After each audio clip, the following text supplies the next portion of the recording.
Good afternoon, everyone. The West Midlands Whole School SEND team are absolutely delighted to welcome you all to today's webinar. We're taking a second look at the idea of sharing effective practice between mainstream and special schools. And we're joined today by three very special guests. Our first is Alistair Crawford. Alistair, for such a young man, Alistair has had a very varied career, both in senior leadership and leading a teaching school, and then more recently working for Whole School SEND and carrying out the role of the specialist lead for the Oak National Academy. Alistair is really well positioned to describe how the engagement model and other practices which are common in special schools can impact on the work carried out in mainstream schools. And so we're especially excited this afternoon to be joined by one of Alistair's students, and Alistair will introduce us to Billy halfway through his discussion. And then our third guest is Alan Wood, and Alan has quite literally transformed practice for hundreds of teachers and hundreds of schools. I know when I began my headship in a special school 8 years ago, staff spent an inordinate amount of time cutting and sticking photographs of students and their work into exercise books, and it really took an absolute age to do that. And those same staff now have had so much time freed up to really concentrate on how the evidence assess, review and plan their work to meet the needs of the students because of Alan's pioneering work to develop the Evidence for Learning app. And this really has been a transformative thing for hundreds and hundreds of us, which is why we wanted to bring his work to you in this session this afternoon. So I'm not going to talk for any longer. I'm going to hand over to Alistair. Thanks very much, Alistair.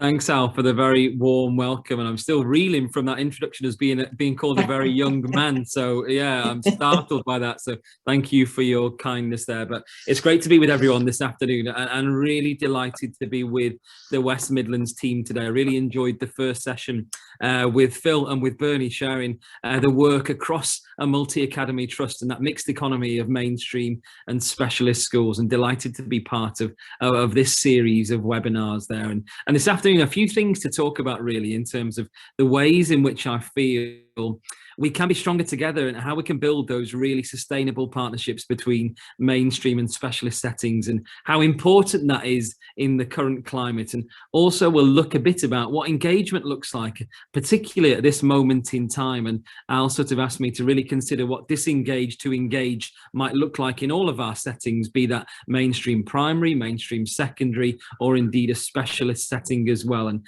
I'm really delighted to be welcomed today by one of our learners in our sixth form provision Horizons, Billy Ellerington. Billy's an absolute superstar, and he's going to share a bit about his journey and how the power of sport really, and how that helped to engage him in all aspects of school life and the wonderful things that he's doing. And just to share with you the photo you can see on screen there, I foolishly asked Billy for a race not so long ago, and we had a 5-kilometer race in our school, and I'll let you guys be the judge in terms of who came out on top in terms of that particular contest. Billy looks a lot happier than what I do there. But just coming to that point and thinking about sort of disengaged and engaged really, and I've had lots of conversations with professionals and school leaders recently where we've really reflected on, and maybe there's a lot of young people in our school communities who aren't that engaged at the moment. Maybe they're disengaged, disenfranchised maybe from their learning and what life looks like within schools. We've got students whose anxiety levels are absolutely through the roof, and we consider the impact that the pandemic has had on our young people's well-being and their mental health, multiple lockdown periods, and the trauma in many different ways and sense of loss that our students and young people have experienced. If that wasn't enough, we look look at the television screens in the last week or so, and we have the spectre of war over us in Ukraine and across Europe, the images that our young people are seeing, how many of our students have come into school and asked, are we safe? What happens next? What does that look like? And such a challenging period for all of us. What are our answers to those questions? So really that idea of engagement and the place that our students are at in this point in time really makes us sort of reflect. And that really crucial thing for all of our young people is, do they feel safe? Do they feel secure? And how we need that in terms of those foundations for any learning that will come after that. I was with a school just last week, and colleagues in the school were talking to me about the challenges that particular young person was facing in all aspects of their life, in terms of what things were like at home, maybe challenges they were facing out on the streets, and maybe some of the behaviors they were seeing and identifying in school, and all these things that were happening around that young person. And they came into school straight away at 9 o'clock, and first lesson, they were into an hour of English, studying Shakespeare. And unfortunately, a young person found that really difficult. And within minutes of the lesson started, they were out of class. They struggled to regulate. And that set a chain reaction, really, in terms of what happened for the rest of the day for that young person. And we had some really interesting discussions and conversations, and really reflected on what's the right thing, what's most important for that young person. With all of those things going on around them in their life, are they in a position where they can go in and engage with that Shakespeare lesson? Are they in a place where they're ready to learn at that first point in the school day? And again, real considerations for us as professionals and maybe school leaders at varying levels on the call today is, what's the right thing for our students? What's most important? How do we support them to be ready to learn? What's motivating? What's engaging for them in all aspects of our curriculum and school life? And I was fortunate to be in a meeting quite recently with Professor Barry Carpenter, and he posed the questions, what are age-related expectations in a pandemic? We've never been through a pandemic before in our profession. We haven't had a period where war looms over us. What do age-related expectations look like in those times? And what's most important for our students and young people? How can we best support them through this very turbulent time within our history there? So I want to really leave that with us across the course of the session today, and just to pose that as kind of reflective questions for us all to think about this afternoon, but also take away in terms of that idea of engagement for our students and young people. What's the most important thing for them at this point in time? How can we best support them in our school communities?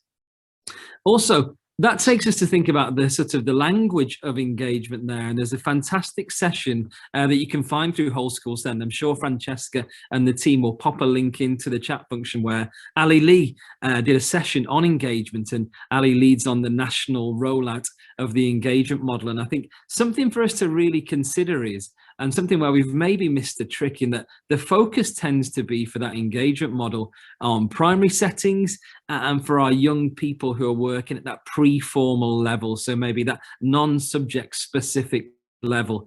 And I think it goes much further for that. So we'll all think about those young people with additional needs within our settings, and how often do we talk about spiky profiles? So we don't always see that linear sort of pathway of progress, and there'll be interruptions and disruptions at different points in time. And I think the language of engagement works well for all of us, whether we're primary, secondary, mainstream, or specialist colleagues, because it allows us to strip everything right back and have that focus on what's highly motivating, what's engaging for our students and young people. That young person who's coming into the school building every day, and there's real challenges and barriers for them, but they're showing fantastic persistence and resilience within their learning. And I know that Alan's speaking later on in this session, so considerations of how we can capture those things. You know, how young people are maybe exploring different parts of the curriculum and reconnecting and re-engaging with their learning there. So that language is really, really important for us. And when our young people might plateau or even regress in some of those core academic areas, I think when we look to that language of engagement, that really does support us in terms of how we can sort of develop those strong foundations that will really support our students and young people, and how that can be the building block to be back on track, to reconnect with learning in other parts of life within our school community. So really do urge us as colleagues working in all settings, all phases, cross-sector, really do consider what that language of engagement means and looks like within your school community. And I think the importance of the power of observation is so, so key as well for us. So how well do we know our students? Do we know what these areas of engagement look like in the busyness of our classroom environments? Do we take the opportunity to pause, to really watch our students, to observe our young people and see those amazing bits of progress that are so easy to miss within that busyness of classroom life?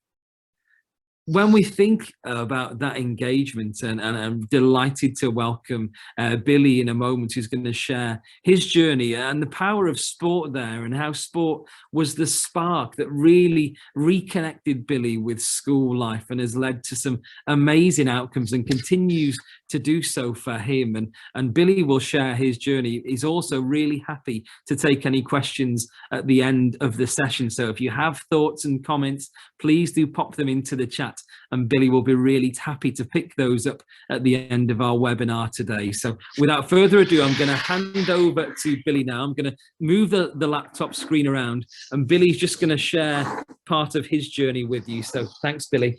Hello, my name is Billy. I'm a former student at St Martin's and now a student at Horizon Sixth Form. When I was at a young age, I was diagnosed with Tourette syndrome, ADHD, along with coprolalia. Growing up wasn't easy for me, as I was trying to figure out my Tourette's and what worked for me best, and how I was going to explain it to others. Secondary school was a challenge, as I didn't get the support I needed from the students and teachers themselves. I soon left that school and moved to St Martin's. When I made the move, I knew that from first sight it was amazing. The students were approachable, the teachers were just superb. I felt like I could talk to anyone about my struggles and worries or anything that was on my mind. I soon fell in love with a sport that changed my life, athletics. Alistair came to me with an offer I couldn't refuse, and it was a spot at the championships. Hold on.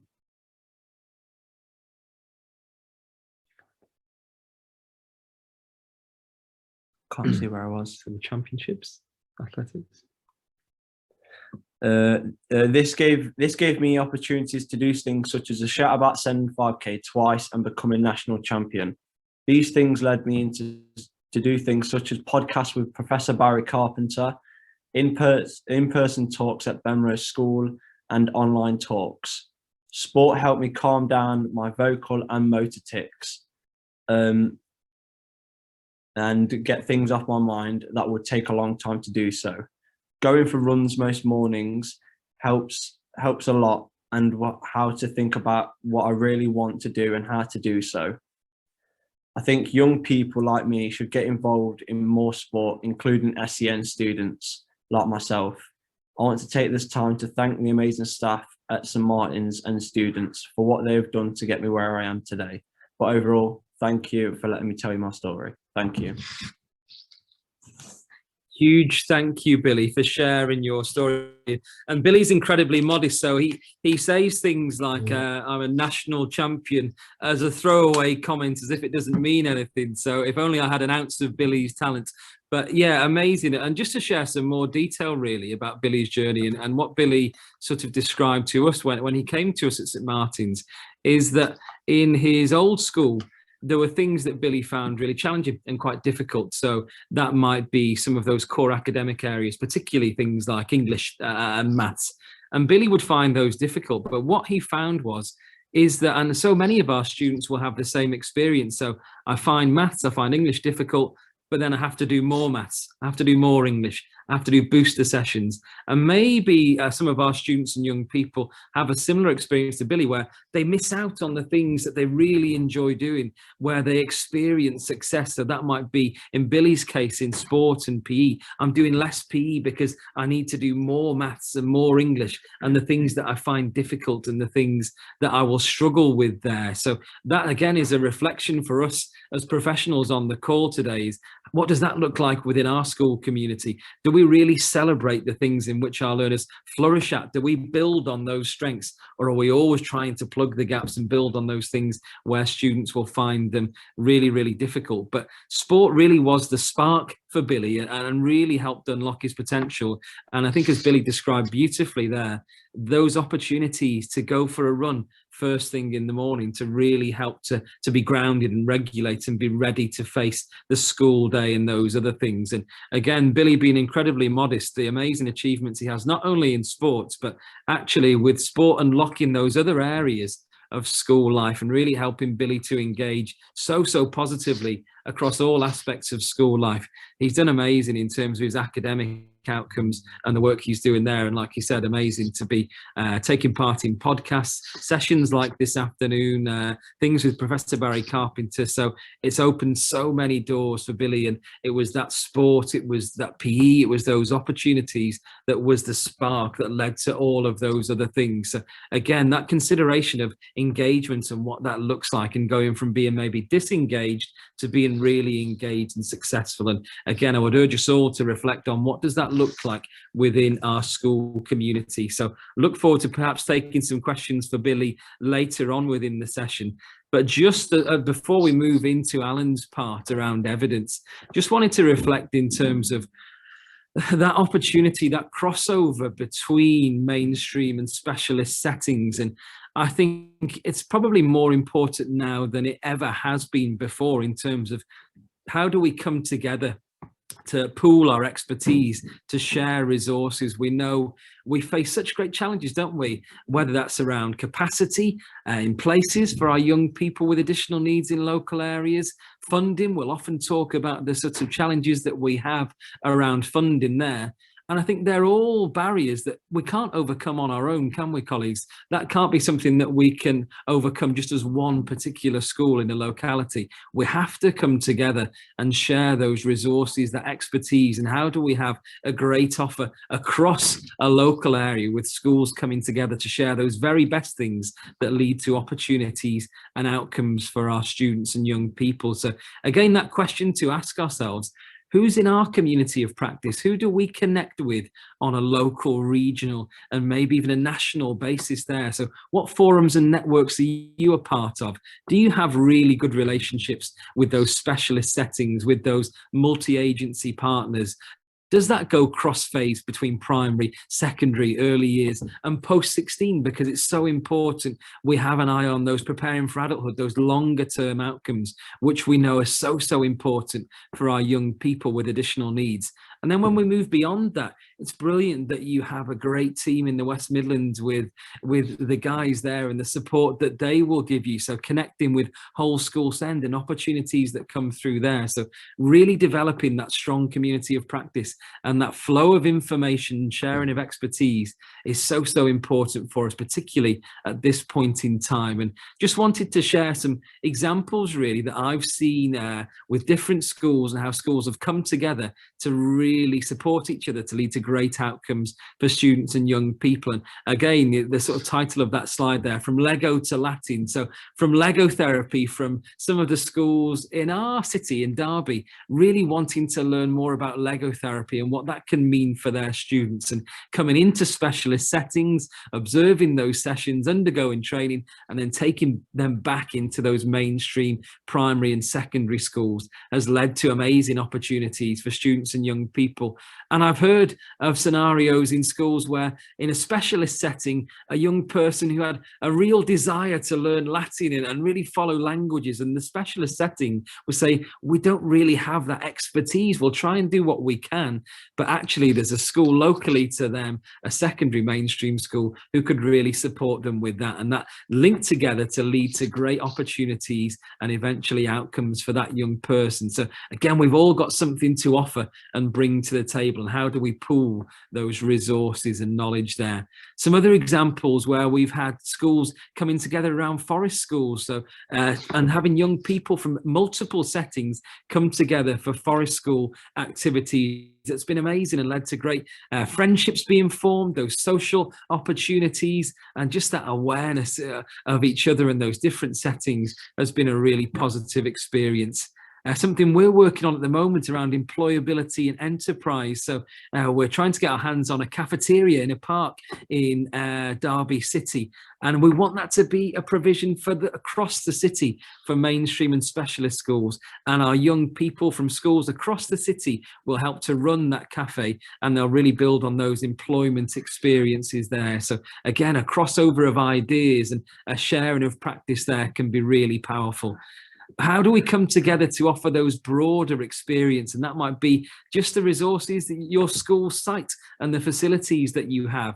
So for instance, lots of specialist settings will say, we wouldn't have maybe an amazing science lab that you would have perhaps in a mainstream secondary school. So how can we come together to make sure our students experience what that looks like within a science laboratory? So all of those things offer so many opportunities to us. That idea of all voices being equal, and again, I'll leave that with us as a reflective question. So do we hear all voices of our young people with a really broad and varied range of needs? So what does that diversity and representation look like within your school community?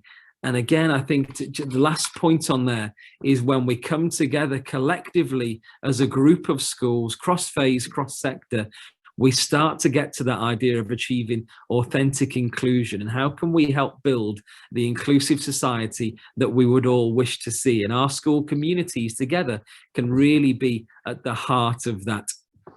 Just another example, and we can see Billy there, I think limbering up in the middle of screen. I'm sure Billy won this event as well, the shout about Send 5K, but just an example of kind of events that we can run. So we came together as a school and across the city with the sports clubs and said, we want to host an inclusive sports event.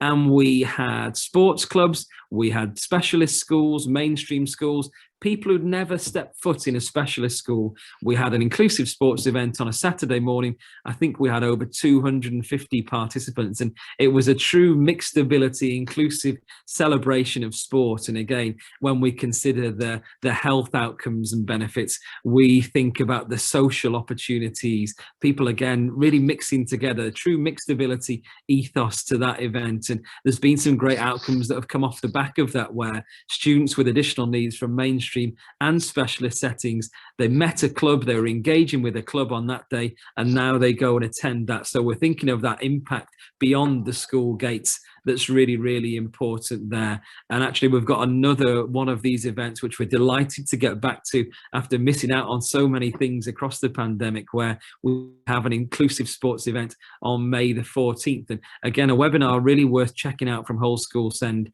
is led by IMAS and young people who are mixed ability champions, and they share some really, really inspiring journeys, and again how sport has changed their life. So really recommend having a look at that webinar. But again, a really easy thing to set up. What can you do in your locality? How can you bring your school communities together for events such as this? Because the benefits are incredible, and there's a real legacy and sustainability to those. And just as a final point before I hand over to Alan, and really interested to hear Alan's stories around evidence. And I think that's something that absolutely is on the tip of our tongues. And I speak to school leaders and they say, oh, these amazing things we want to do. We're really, really, really motivated by doing the best we can for our learners, and those social outcomes, communication, the resilience they show, all the amazing things we see in our school communities. but we're really nervous about the accountability measures. We're really nervous that Ofsted might come in and they might ask us questions. And what does the evidence of those things look like? You know, and sometimes we have that voice in the back of our minds, colleagues, saying, we need to get it down on paper. We need to be able to share that evidence. We need to be able to showcase those amazing things our students and young people do. And actually, I think the Ofsted framework lends itself really nicely to doing what's right for your students in your context and your locality, but how you evidence and articulate that is really, really important. And as Al shared at the outset of our session this afternoon, I think there's nothing better out there than evidence for learning that really captures those very unique and personalized learning journeys that, most importantly, absolutely mean something and have a currency for that young person, their family, and for those positive next steps, but also work really well where we have our governors, where we have those external agencies like Ofsted who come and say, so show me, what does amazing progress look like? What do those unique learning journeys look like for those students and young people? So a huge thanks again, Al, for the invite today, and for colleagues for listening. I'm really looking forward to Alan's session, and myself and Billy will be happy to take any questions at the end of the session. So I'll stop sharing my screen. Thanks, everyone. Thanks very much, Alistair. Without further ado, we'll hand over to Alan so that we can hear about his amazing work. Thank you. Thanks, Al. Thanks for the introduction, and to Alistair too for the kind words. And I really appreciate being part of today. So good afternoon, everyone. I'll just check, because I'm notorious for struggling with PowerPoint on Zoom meetings. I tend to do just lots of live stuff where we look at the apps. So when I have PowerPoint as well, I sometimes the technology trips me up. So I'm just going to start sharing my screen. And can you just give me a thumbs up if that's advancing between the slides? Thank you. Great stuff. So, as I said, I'm really excited to be part of today's talk, and especially because I wasn't expecting to hear from Billy, and Alistair mentioned that Billy's worked on some podcasts with Professor Barry Carpenter, and I was privileged to be part of those too. And I think that goes to the heart of what I'm going to be talking about. I really hope to I guess, build on what Al and Alistair and Billy have said, which is really fundamentally about I suppose being able to capture and really focus on what the children and students are. I love the word, I think it was Alistair that used it, are flourishing at. What is it that they're flourishing at? And what are those elements at their point of learning need that you really want to be able to capture and then build upon? And as Al mentioned right at the start, you know, very often with many of our learners that have any kind of additional learning need or SEND, that learning isn't best demonstrated through workbooks in the kind of traditional way that maybe some of our neurotypical or other learners in mainstream might be, we might be evidencing their work. So what I've done is I've put together a single slide. I'm going to quickly whiz through this, and I've given this as well to Al and Francesca as a handout, so you're very welcome to kind of take this away and explore it at your leisure. Let me just whiz through very quickly about evidence for learning, because the main focus of this session is going to be looking at some examples, and we'll look at some case studies. But I suppose a starting point would be, for anyone who's new to EFL, we often call it EFL, but it's evidence for learning, is what is it? It's and in simple terms, it's an app. It's a set of tools that let you as a school capture and assess. I put engagement and learning, but really you could replace engagement and learning with anything that you really are focusing on with that learner, because the essence of the app and what we've sought to do is to make it easier for you to create a picture, and not just a picture, but a really rich, vivid, comprehensive picture of what learning and progress look like over time for each of your learners. And obviously that could look very different for each learner, right? And probably should, yeah, given the kinds of learners that we're really focusing on for this conversation. It might reflect different priorities, different areas of focus. And as Alistair said, really allowing you the opportunity to capture those areas where they're starting to make even the smallest amount of progress and flourish, and allow you to capture that journey as they build on that.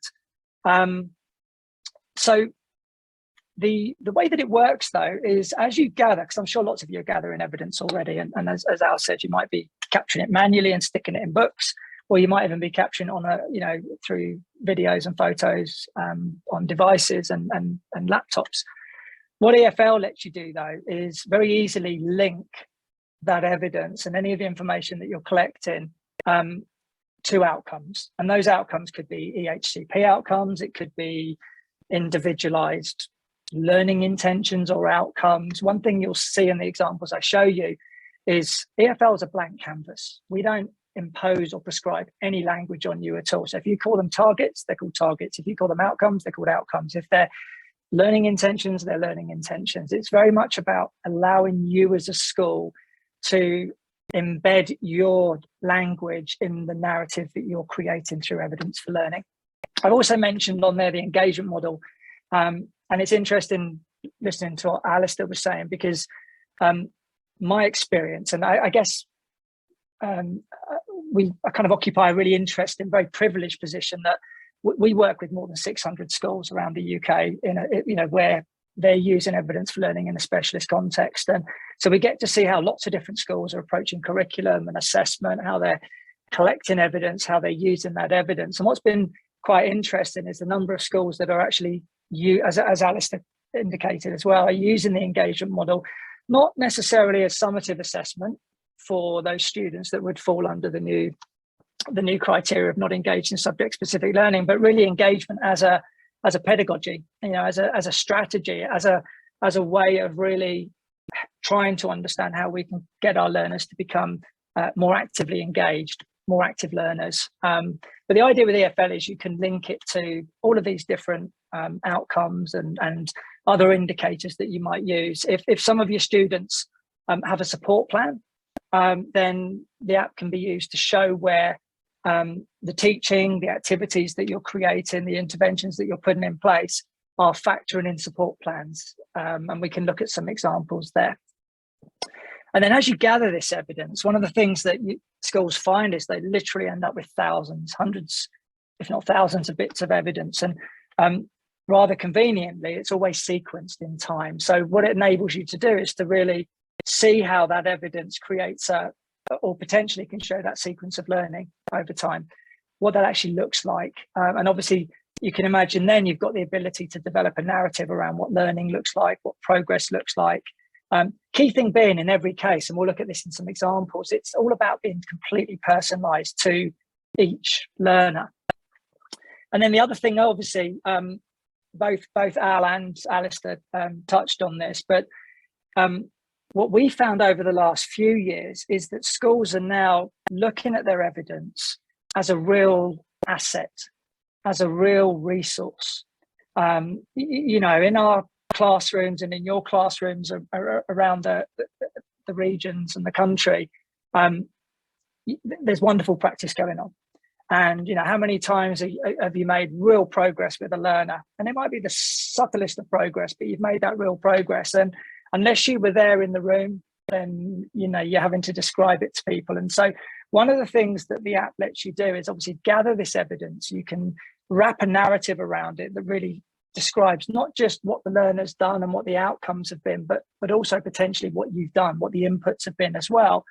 And so the evidence, in addition to supporting the assessment, can actually empower all kinds of conversations that you're having around the school, whether that's with colleagues in school, whether it's with external agencies, speech and language teams, physios, it might be with the local authority, and first and foremost with families and the learner themselves, because you suddenly have real rich, as I said, rich, vivid evidence to show the learning and to show those successes and what that looks like.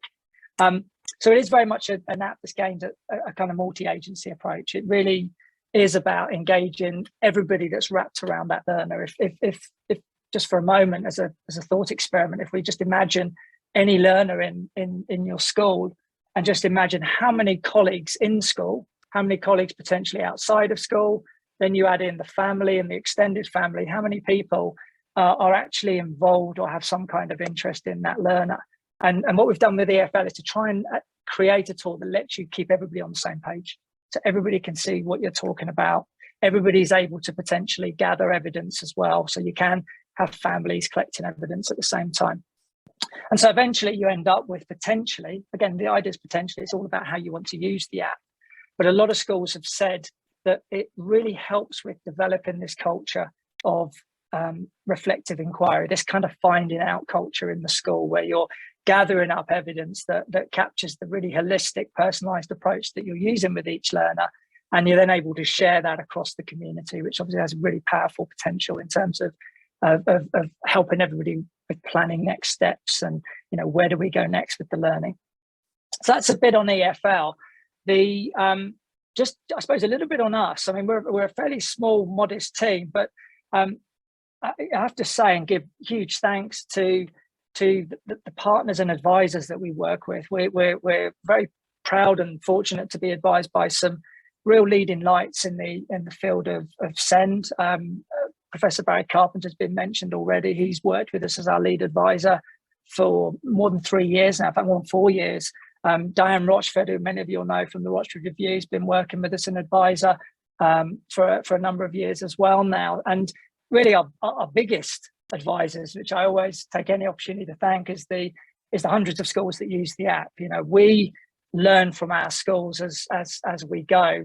One of the things that COVID did, obviously, in the pandemic and in particular the lockdown, was on March the 23rd, schools had to change the way they worked. And we found out about that as quickly as the schools found out about it. And what was really good about that relationship we have with the schools is that we were able to build a whole suite of tools specifically designed for home learning, and in particular for supporting learners with SEND at home. So looking at how you might share activities, things like sensory diets and the like, with families at home. And that comes really from this kind of two-way special relationship that we enjoy with the schools that we work with. And it's really from this community. I've put a little bit there about the community. We a couple of years ago came up with the idea of naming the EFL community the Learning Shared Community. And it's really from that community that I'm going to draw some of the examples that we're going to look at in a second. So without further ado, let's look at those examples. The primary case study that I'm going to use is a mainstream primary school. It's a school with a very small additionally resource provision attached to it. I'm going to pull in some other examples as well, but I'm hoping that even if the context isn't exactly the same as your school, hopefully it'll give you an idea, not just how this particular school or these schools have used evidence for learning, but really more about what they've been able to do with the evidence that's they've captured. I think we're the first ones to admit that, and it's really kind of Al and Ali to speak so highly of evidence for learning, but I'll be the first to admit that it's only as good as really the vision of the school that's using it. It's only as good as really what their ideas are in terms of how they want it to capture and really share what's going on in and around the school. And actually not just in and around school, but obviously potentially what's going on at home too. So on the right, I'm going to switch to the right-hand side now. So I've got my iPad. I'm just going to close the videos out of the way. EFL's an app. You can download and access it on iOS devices, so iPods, iPads. You can also access it on Android devices, and it's also available through a web console, so you can access it on a computer, a laptop, a Chromebook. And I'm going to look at it. We're going to look at it on a bit of both as we go. The interesting thing about when you're using it as an app, it will work offline. So if your school doesn't have brilliant internet, then that's not a problem when it comes to collecting the evidence. And equally, if you're looking to capture evidence when you're outdoors, so forest school provision or any kind of learning that's happening outside or off-site, then you can gather the evidence. It's held securely on the iPads or the devices, the tablets, and then can be transferred securely up into the cloud. The data is all stored in the cloud securely, though, and it's all in one place. So what it means is if you're gathering your evidence inside school, you know, as Al said, there's huge time savings in collecting and reviewing evidence, but actually also, hopefully you don't have to carry so many LibreArch files home as well to be able to review things, because everything lives in the cloud securely. It's all GDPR compliant. You don't have to worry about security and backups. That's all done through the app. Now, there's 6 main buttons, which you can see on the screen. I'm going to put my little pointer on so you can see where I am.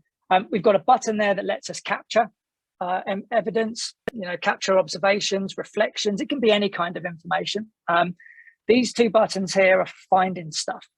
I'm sure lots of you gather evidence at the moment. The really challenge a bit sometimes is being able to find it at the right time, and being able to gather that information to be able to tell the right kind of story and narrative about what you're having a meeting about, for example. The PDF button there, that's as the name suggests, that lets you build reports. So you can create a PDF document that you could send home to families. Interestingly, though, this button down here, this is our family button, if you like, and we're looking at the school version of EFL. That comes with a free family version too, and we do call it the family app rather than the parent app, because in a lot of cases the primary carers may not be the parents, and also in some cases you may want to involve other family members. And the way that family app works is I've heard one head teacher rather, describe it as a bridge. It's very much about, yes, you can share the wow moments with home, and you can share those really vital sort of breakthroughs, but also it's an opportunity for the family to collect and share. Alistair's talked about the engagement model, and one of the things we've seen is it's been really interesting for schools to work with families around the idea of engagement. How is Alan engaging at home compared with how he's engaging at school? And this family app will allow you to have that kind of a dialogue with the families, and you can totally control which families you give access to. You can choose it's only for certain learners, you can choose only certain members of the family, so it's really highly controlled. But what we found is that actually changes the nature of how schools report to families throughout the year. And then this last button here lets you look at the evidence that you've collected in a really sort of broad picture way. So if I just show you quickly how we collect some evidence, I'm just going to switch and pick up my iPad. I'm going to go in and capture some evidence here. So you get a pretty general screen. It's up to the teacher or the TA or whoever you've got that's using the app. The family app looks very similar to this, although you can control and switch off parts for the family if you don't want them to be doing it. But basically all I do is I come along, I can add my learner that I want to link this evidence to. I might want to link it to a group of students. And the way that it works is, rather than creating a single observation, it will create 3 separate observations. So you don't have a problem with GDPR if you want to share something with the family or share something with a colleague and you don't want them to see the other learners. I'm actually going to go with this learner, Michael, because this is the case study learner that we've got. So this is a learner in like I said, a mainstream primary school with a complex needs ARP attached to it. Okay, so what I can then do is I can take photos or videos. I can collect them. If you're on your computer and you've already got the photos or videos on a computer, you can upload them. I'm going to add something from my camera roll. As I said, you could you could take the photo or video there and then. This is pixelated because it's a real child. So this is Michael. His name's been changed for ethical reasons, but otherwise everything that we're going to look at in a moment is completely authentic. And you'll see how this particular school was using the app to build up this, like I said, it's very rich, vivid picture of what learning looks like for Michael. So we can add photos or videos. We can switch them just by swiping. So I'm just swiping with my finger to move the order of these. I can then go in and add a comment. So I could type away there. This part, sometimes schools will do on the laptop. So they might take the video on the device, upload it, and then actually do this part on a laptop. And then you can also create templates as well. What I'm going to do is I've got a bit of text here that I can add. So I'm going to just add something here. I'm just going to paste that to here. So we've added a little comment there. Next thing I can do is I can use frameworks. So I talked about earlier about how we show how learning meets. So I'm going over to the left-hand side here, looking at some of the things we're going to be looking at. Let's talk about how we can show we're meeting the needs around the EHCP or any kind of individual targets or short-term goals. So that would be in the system as a framework, and as a school you can upload your own frameworks. So I'm going to come down here. These are just some real examples just to show you. So here's an example from a school that's got the annual review targets. They've then broken that down into what the short-term goals over the course of the year are going to be for this particular learner. This is for Charlie. And then they can then use that to gather the evidence. You can also take a different approach. This is come from a school in Wolverhampton, where they've actually included the key stage outcomes as well as the annual targets and then the shorter term goals. So there's no set format as to how you organize your information in evidence for learning.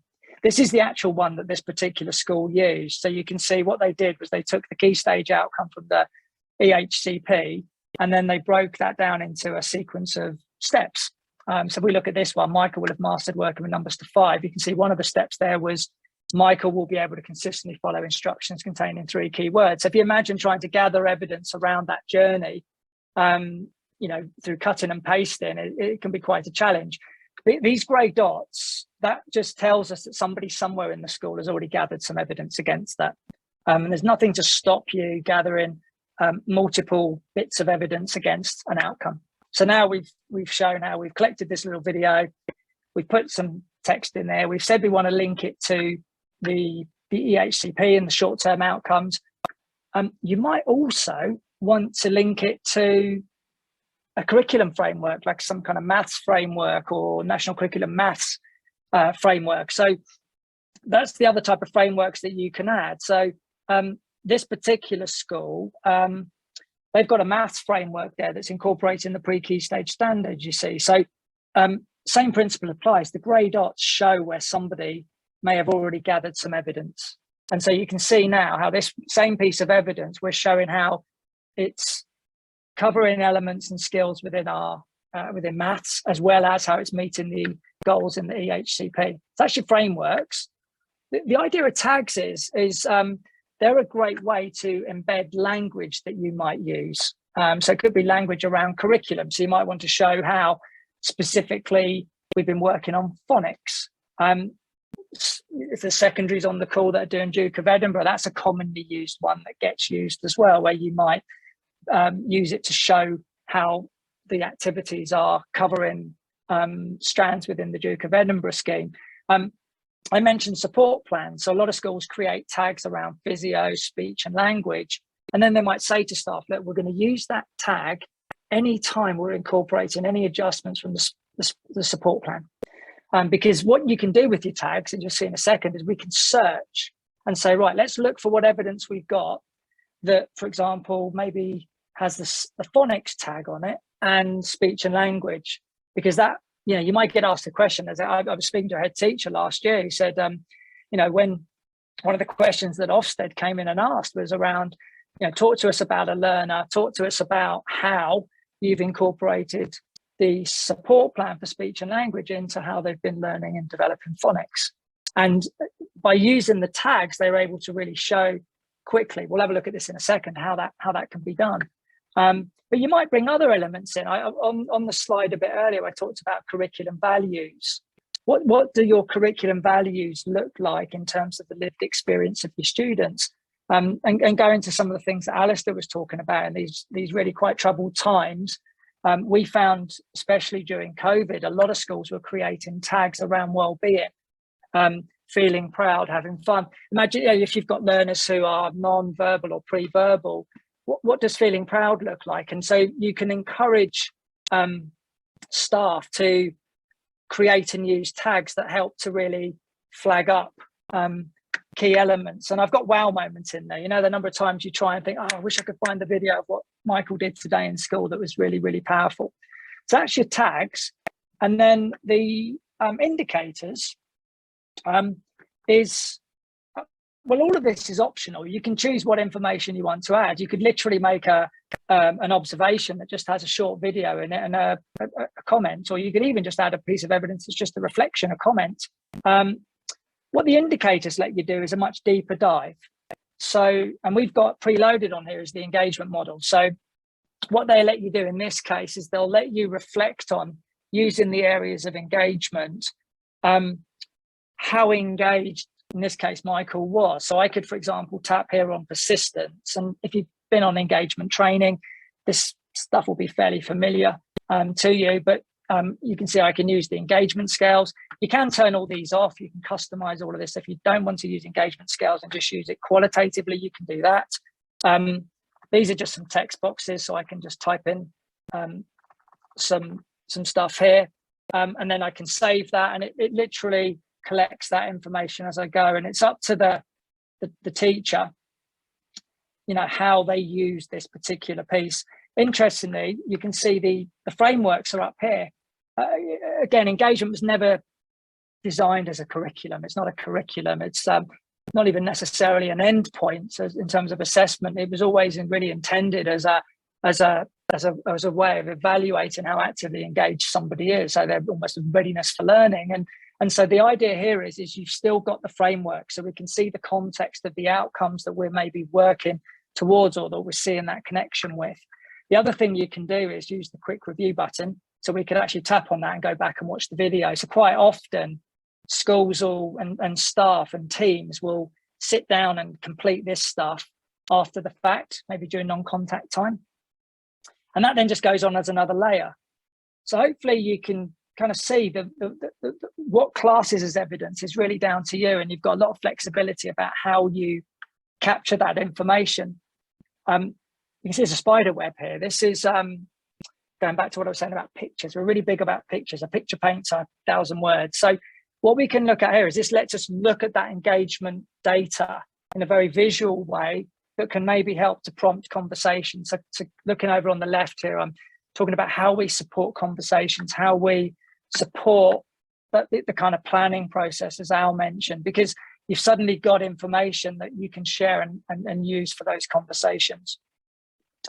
And then once you've gathered that information, like I said, it all lives in one place. So one of the things that you can do, and I'm going to switch to, I'm going to bring my browser up at this point, and I'm going to log in quickly. This is the web version of the app. One of the things you can then do is find stuff, because it's one thing to save time collecting the evidence. What we're going to see now is how much time can we save finding the evidence for those kinds of conversations or meetings. You know, imagine that scenario I mentioned earlier. Someone sat down with you and they said, well, look, talk to me about how you've been incorporating the speech and language support plan into phonics for Michael in this case. So what I can do is I can say, well, look, let's search for Michael. Let's search for the tag that we created called phonics. Where are my keyboards? Let's maybe, if you've created a tag called speech and language, and then we might say, well, look, we're specifically interested in looking at the evidence that was gathered during the spring term. And then what that does is it finds, in this case, 2 pages of evidence. So this is all completely authentic from this school. Very kindly shared it with us. And what we can do if you're on the web version, you can switch to what's called a kind of journal view, like a timeline. And then we can see there's an example of the engagement information that's being collected. So it's very much about reflection, thinking about how to design the next learning opportunities for those students. And there's our spider web again. So we can switch to that. And all of a sudden now we've got that pictorial view. And in any of these, we could go in and watch the videos and play those back. So that's reviewing the evidence. The other thing that we can do is make a PDF. I mentioned that. So let's say we want to make a learning journal. Super quick. We literally just come to here. We'll hit learning journal, and I can come to here and say, we'll search spring term, because that's the evidence that this school shared with us. And then when we make this learning journal, we can either do it as a timeline, or we can say, well, actually, for an annual review meeting, let's actually group the evidence under those code of practice area headings that are used in the EHCP. So we'll have all of the communication interaction evidence together. And that's where you can use your tags, you see. But what you do is you just literally say, right, let's search for all the evidence that meets that criteria. If I wanted to leave anything out, then I can just tap in the relevant part. I'm going to include it all. And then I hit the make PDF button. And you see it makes it pretty quick. So I can then go into this part here. It's going to automatically put the school logo on it like this. And then I can scroll down and there's the evidence. And as I mentioned, through the family app, obviously you could be sharing the videos with the family throughout the term anyway, throughout the year. For those of you that are also, like I said, are going to be using the engagement model, this is another interesting feature that a lot of schools use, where what we can do is make a report that specifically looks at engagement. You can see I've used here the previous version. As I said, this evidence is all completely authentic, and you may have noticed it's 2018, and obviously in those days they were using the original 7 areas of engagement. They were actually part of the original Watchford Review pilots. So this is why I'm using the previous version, but you would use the current version obviously if you were doing this now. And then what I can do is say, right, let's look at a document that looks at just the engagement data and sort of almost looking through a lens of engagement. And then if I go back and look at this one, it's this one here. The difference with this one is it will create for you, and again, this is out of 28 because they were using the engagement scales for 7 areas of engagement, and it just gives you, again, a visual of that engagement data. Now, again, this is not intended as summative data. This is really just a visual that can cue and prompt conversation. So very often how schools are using this is, I wouldn't necessarily share this even with parents, it's more a discussion piece. What was happening here with the engagement? What was driving these spikes? So going back to what I was saying right at the start, it really can potentially become a tool to sort of drive this finding out culture in the school. And then the last thing I'm going to share with you is this part down here, and then we'll stop. And if anyone's got any questions, I'll be really happy to take any questions. This is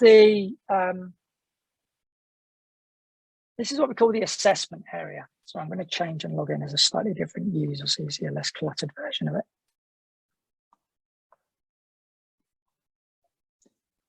So what I've got here is a list of what we call assessment books, but within EFL, our view and definition of assessment is much broader than just a kind of mark book, because again, that doesn't really tell the whole, in some cases, any of the story of what progress looks like for some of our students. So the idea of the assessment book is it's a way of looking at the frameworks that you're using. So in this case, this is Michael's one. And what it does is it brings all of that information together into one place. So you might remember this from when we looked at the evidence and we captured a piece of evidence. So this was that outcome from the EHCP, which was all about Michael mastering working with numbers to 5. And if you remember, the lead practitioner, the teacher, had broken that down, the SENC had broken that down into sort of a sequence of steps. The first 2 columns here are showing us where evidence has been collected that aligns with these steps. So for example, on this one here, Michael will be able to consistently follow instructions containing 3 key words with known vocabulary. We've got 5 pieces of evidence. And then this is the bit we did today, so I'll ignore that for now, but everything else here from 2018 is all completely authentic. So what you see is you get this dynamic living case study. So you can see here, and this is all completely as they did it at the time. So we've got here a really interesting, valuable starting point. So this is Michael. This is all pixelated because it's real. There is sound with these as well. The sound doesn't transfer with Zoom. So there is a conversation. So you're really able to capture the conversations, the prompts, or the lack of prompts that are being used and intended. Hopefully you can see, because I really want to bring this back to how schools are using the evidence. If you notice here, they're not collecting evidence at the point of achievement. It's really about showing the starting point in this case. And you can see, so he really wasn't attending very well. You can see how she's linked this to both, in this case, the EHCP outcomes, but also P-scales. Now, the reason this is P-scales is it was 2018, so she was also linking some evidence. So that could also be any, I don't know, schools that are using White Rose Maths, for example, or they might be using national curriculum frameworks or something else that they've developed as a school. You can see where she's used the tags, and you can see she's used the engagement model, not in any really deep dive way, but just to kind of create a talking point. What was engagement like? How might we develop or encourage more anticipation, persistence in this case? How might we focus on that. And one of the things you can see is, if we look over the course of, that was another piece of evidence that was collected on the same day, what you might spot from the 21st to the 26th is they actually try him out with a new sensory item. And so the video's capturing that. She actually said to him, I was working with one of the TAs here, she's saying, put your chewy down. She's using some jewelry. And then she says, can you find something beginning with for? And then he said cat and picked it up. And so you can see from the two videos, the great thing is she hasn't had to write reams and reams of reports. And equally for us now reviewing this, or we could be somebody else in the school, we could be someone from the local authority or our SIP, we don't have to read reams and reams of paper to get the gist of what is going on.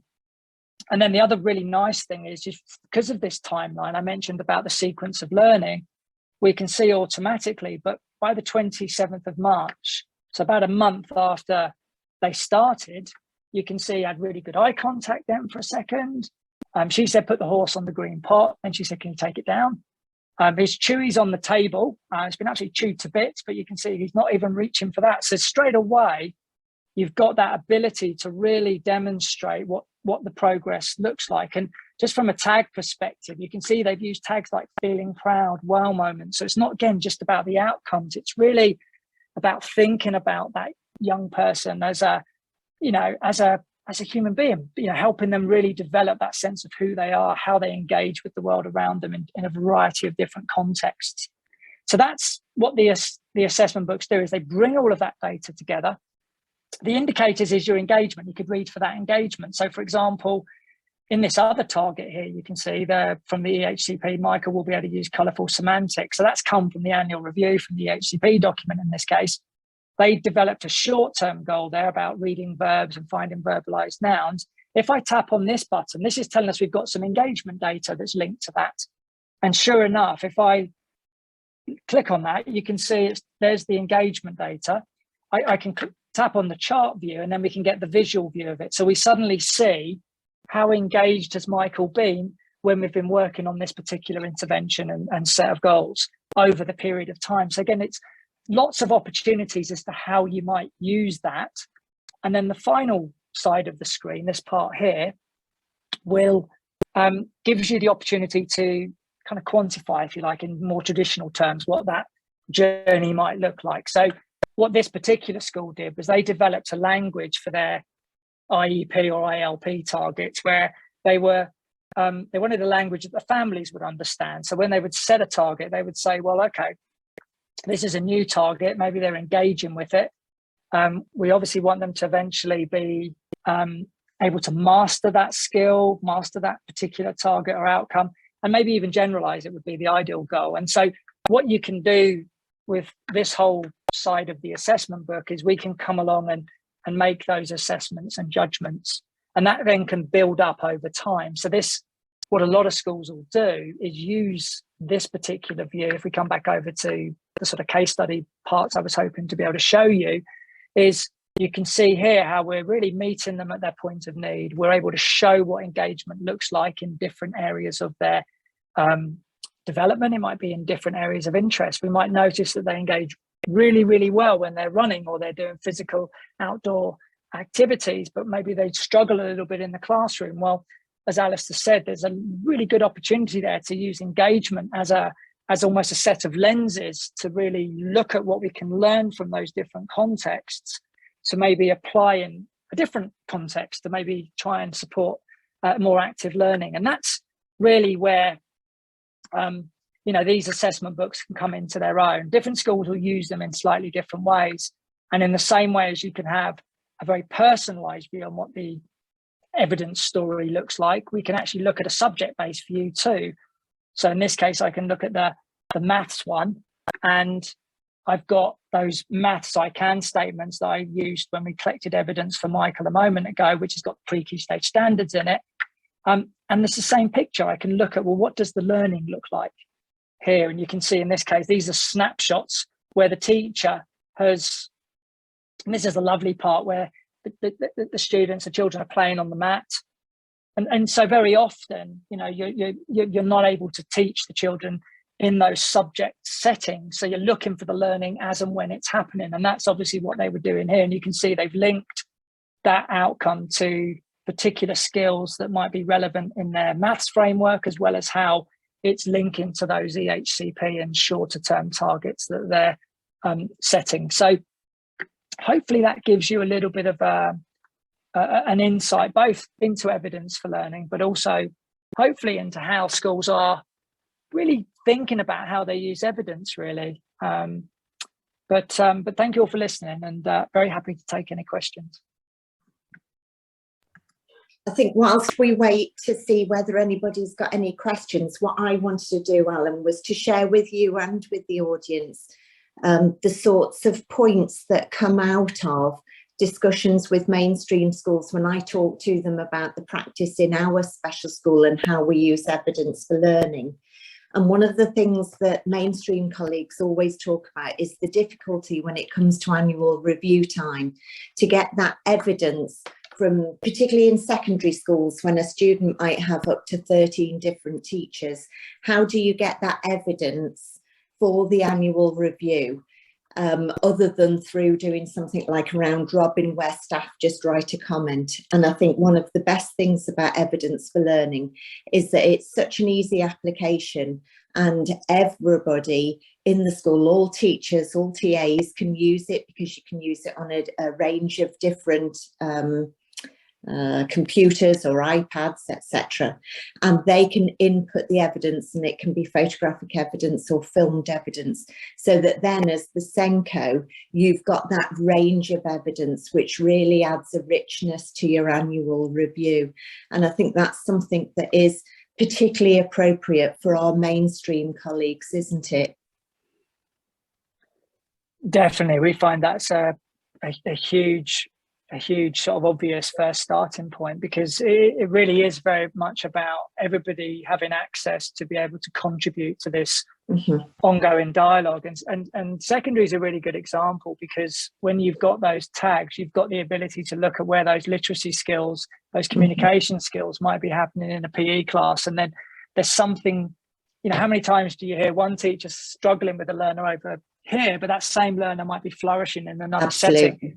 And it's not about being judgmental at all. I really, you know, one of the things that, and this comes from a lot of head teachers and leadership teams around the country, is that they love the way that the app kind of removes barriers. It's almost like it's pulling down the walls between classrooms, and it's allowing everybody to glimpse at that learner's journey through school. And that can be in a secondary between different classrooms, but obviously over time, it can be over time. And if you do involve families, sticking with secondaries, we have some wonderful examples of work placements where the evidence is captured through work placements, or students spending time in community organisations, and it's just a really good opportunity, as both you and Alistair have said, about allowing that learner to flourish in their environment. You know, learning doesn't have to happen with an exercise book sat at a desk.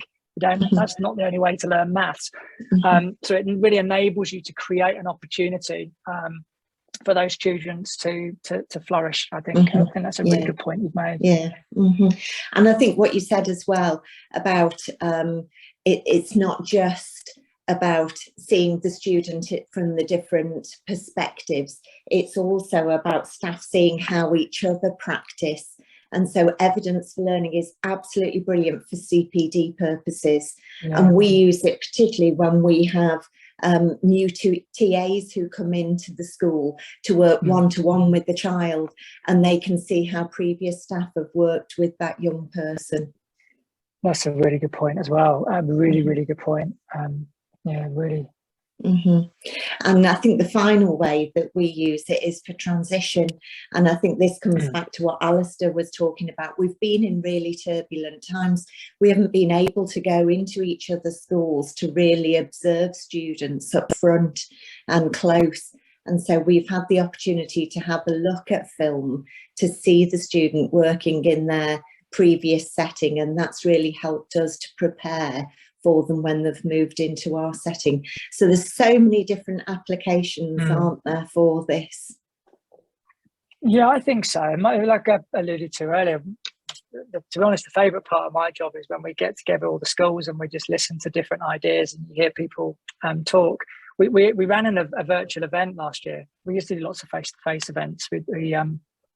But for obvious reasons, we moved virtual, as everybody did. And we did a family-centred practice event, which had about nearly 300 schools showed up for it. But the real highlight was we actually had schools came with families, and we had some families presenting. And two families in particular, really, it was quite moving to listen to them, because what they described was the way that the app, they felt, had really helped strengthen their voice as the advocate for their child. And in the case of one of the pupils, they were about to go off to college, so they were about to make that really big next step. And this was a young person with severe learning difficulties. And the family said it really, really helped them understand how they can talk to and speak to the strengths of their daughter, which was really, I think, really powerful. Fantastic. Dawn, Conrad, have we got any questions that have come in?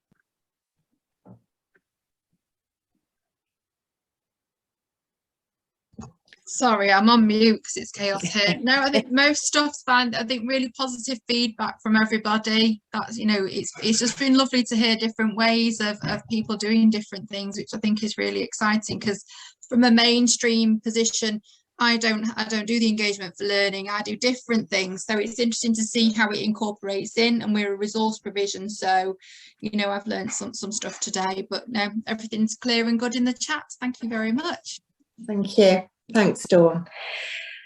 I think all it leaves us to say then is an enormous thank you to Alistair for setting out such really good examples of how we can share practice, and to Billy, who's illuminated this afternoon with a really fantastic example of a learning journey of a young man who has really gone on to excel, and I'm sure has got a very, very bright future in front of him.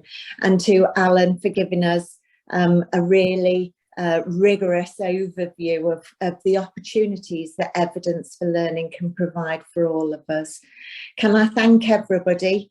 Thank you for attending. We have got another webinar on the 15th of March, which is the third in this series, where we're going to share practice, looking particularly at assessment and accreditation routes.